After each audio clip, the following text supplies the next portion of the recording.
Welcome my dear student. आज हम लोग न्यू चैप्टर से स्टार्ट करने वाले हैं और उस चैप्टर का नाम है स्ट्रक्चरल ऑर्गेनाइजेशन इन एनिमल्स। उसे आप एनिमल टिश्यू के नाम से भी जानते हैं। ओके, और इसी एनिमल टिश्यू में आज हम लोग फर्स्ट लेक्चर लेंगे। अगर एनसीईआरटी में आप चैप्टर्स का नाम देखेंगे तो स्ट्रक्चरल ऑर्गेनाइजेशन इन एनिमल्स होगा और उसी चैप्टर्स के आज हम लोग फर्स्ट लेक्चर लेंगे जिसमें आज हम लोग बेसिक नॉलेज के बारे में जानेंगे, एनिमल टिश्यू के बारे में। दिस मीन्स टिश्यू के हम लोग टाइप जानेंगे, इस टिश्यू के बारे में अध्ययन करेंगे। आप एक टर्म जानते होंगे, हिस्टोलॉजी टर्म। हिस्टोलॉजी टर्म जो होता है, हम लोग जब टिश्यू का अध्ययन करते हैं तो उसे हम लोग this means study of tissue is called histology. Okay, tissue के अध्ययन को क्या कहा जाता है? तो टिश्यू के अध्ययन को हिस्टोलॉजी कहा जाता है। देखिए, हिस्टोलॉजी जो टर्म है जिसे टिश्यू के अध्ययन को कहा जाता है, study of tissue is called histology. इस हिस्टोलॉजी टर्म को मेयर नाम का एक साइंटिस्ट थे जिन्होंने इस हिस्टोलॉजी टर्म को दिया है। अगर हम लोग अब फादर ऑफ हिस्टोलॉजी की बात करें तो फादर ऑफ हिस्टोलॉजी कौन थे?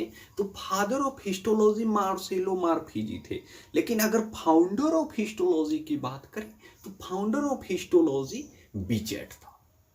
बिचेट नाम का एक साइंटिस्ट है जिन्हें हम लोग फाउंडर ऑफ हिस्टोलॉजी कहते हैं और फादर ऑफ हिस्टोलॉजी मार्सेलो मार्फीजी को कहा जाता है। अब देखिए, हम लोग जानेंगे स्टडी ऑफ टिश्यू के बारे में अध्ययन करेंगे। देखिए, टिश्यू जो है वो 4 प्रकार का होता है और इसी 4 प्रकार के टिश्यू के बारे में अगर हम लोग विस्तार रूप से अध्ययन कर लिए तो समझिए कि हम लोग एनिमल टिश्यू पढ़ लिए। ठीक है, तो कौन सा 4 टिश्यू होता है? तो फर्स्ट टिश्यू के हम आपको नाम को बताना चाहेंगे, आपके आगे पेश करना चाहेंगे। वो फर्स्ट टिश्यू होगा आपका इपिथेलियल टिश्यू। देखिए, इपिथेलियल टिश्यू जो है, ईपी मीन्स क्या होता है? ईपी मीन्स एबव होता है। और बहुत सारे अपने नोट्स में देखेंगे कि ईपी मीन्स निप्पल भी बताया जाता है। ठीक है, ईपी और थेलिया मीन्स ग्रोथ होता है। आखिर इस ईपी मीन्स एबव जो होता है, आउटर जो होता है, वो तो हमको समझ में आता है, लेकिन निप्पल जो है वो क्यों होता है मैं सब आपको बता देता हूँ। इपिथेलियम, देखिए, ईपी मीन्स एबव, आउटर और थेलियम मीन्स ग्रोथ। ठीक है, EP means above, outer, nipple और थेलियम मीन्स ग्रोथ। अगर हम एक टर्म को उठाएं तो ईपी मीन्स आउटर ग्रोथ होगा।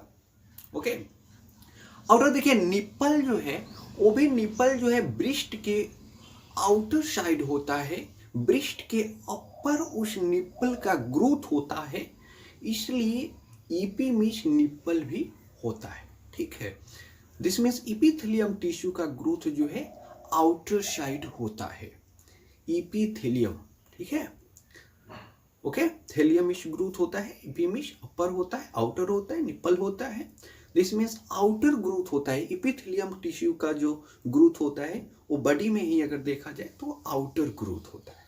ठीक है, तो इपिथेलियम। अगर हम इसके ओरिजिन की बात करें, इपिथेलियम टिश्यू के ओरिजिन की बात करें तो देखिए, इपिथेलियम का ओरिजिन जो है मेनली ओरिजिन जो है इपिथेलियम टिश्यू का वो एक्टोडर्म से होता है ओरिजिन, लेकिन ऑल्सो फ्रॉम मेसोडर्म और इंडोडर्म।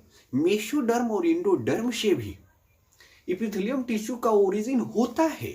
लेकिन अगर पूछा जाए कि मेनली ओरिजिन क्या है इपिथेलियम टिश्यू का, तो मेनली ओरिजिन जो होता है इपिथेलियम टिश्यू का वो एक्टोडर्म होता है। ठीक है, एक्टोडर्म जो है मेनली ओरिजिन होता है इपिथेलियम टिश्यू का, और मेसोडर्म और इंडोडर्म से भी इपिथेलियल टिश्यू का ओरिजिन होता है। ठीक है, तीनों टिश्यू से, एक्टोडर्म से, मेसोडर्म से, इंडोडर्म से, तीनों जर्म लेयर से इपिथेलियल टिश्यू का ओरिजिन होता है। लेकिन अगर पूछा जाए कि मेनली किस जर्म लेयर से इपिथेलियल टिश्यू का ओरिजिन होता है, तो आप बताएंगे एक्टोडर्म। ओके, उसके बाद जो दूसरा टिश्यू होता है वो इपिथेलियल टिश्यू, पहले आप जान गए। दूसरा टिश्यू जो है वो होता है कनेक्टिव टिश्यू। कनेक्टिव टिश्यू अगर कनेक्ट करने का काम करता है, नाम से ही आप जान सकते हैं। तो कनेक्टिव टिश्यू का जर्म लेयर जो होता है, जो ओरिजिन होता है, इस कनेक्टिव टिश्यू, जितने भी कनेक्टिव टिश्यू होते हैं उनका ओरिजिन क्या होता है, तो मेसोडर्म होता है। ठीक है। थर्ड टिश्यू के बारे में अगर हम लोग अध्ययन करेंगे, तीसरा टिश्यू जिसे हम लोग मस्कुलर टिश्यू के नाम से जानते हैं, और उस मस्कुलर टिश्यू के ओरिजिन के बारे में अगर आपसे पूछा जाए तो उस मस्कुलर टिश्यू का ओरिजिन भी मेसोडर्म ही होता है। ठीक है। और एक फोर्थ जो टिश्यू होता है, लास्ट टिश्यू जो होता है, वो होता है न्यूरल टिश्यू। ठीक है। देखिए, न्यूरॉन जो होता है वो यूनिट होता है न्यूरल टिश्यू का। ओके। और इस न्यूरल टिश्यू का ओरिजिन इक्टोडर्म होता है। तो आप 4 टिश्यू के बारे में जान गए। एनिमल टिश्यू 4 होता है मेनली। कौन कौन होता है? Epithelial tissue, muscular tissue, connective tissue, neural tissue. ठीक है। तो आप 4 टिश्यू के बारे में जाने, epithelial tissue, connective tissue, muscular tissue, neural tissue. Origin भी बहुत अच्छी तरह से आप जान गए कि एपिथेलियल टिश्यू का मेनली ओरिजिन जो होता है वो इक्टोडर्म होता है, लेकिन मेसोडर्म और एंडोडर्म में भी ओरिजिन उसका होता है। ठीक है। इक्टोडर्म का mainly from ectoderm, also from mesoderm है, एंडोडर्म से ओरिजिन होता है किसका? एपिथेलियल टिश्यू का। कनेक्टिव टिश्यू, उसका ओरिजिन पहले से जो है जर्म लेयर जो है कौन होता है? तो मेसोडर्म। मस्कुलर टिश्यू जिसका ओरिजिन जो होता है मेसोडर्म। ओके। न्यूरल टिश्यू जिसका ओरिजिन क्या होता है, ओरिजिन जर्म लेयर क्या होता है? इक्टोडर्म। ठीक है। हम लोग अगले क्लास से, नेक्स्ट लेक्चर से हम लोग first of all epithelial tissue के बारे में बहुत अच्छे से, बहुत विस्तार से करके हम लोग चारों टिश्यू के बारे में जानेंगे। इसमें नेक्स्ट लेक्चर के बारे में हम लोग first animal tissue, epithelial tissue के बारे में अध्ययन करेंगे।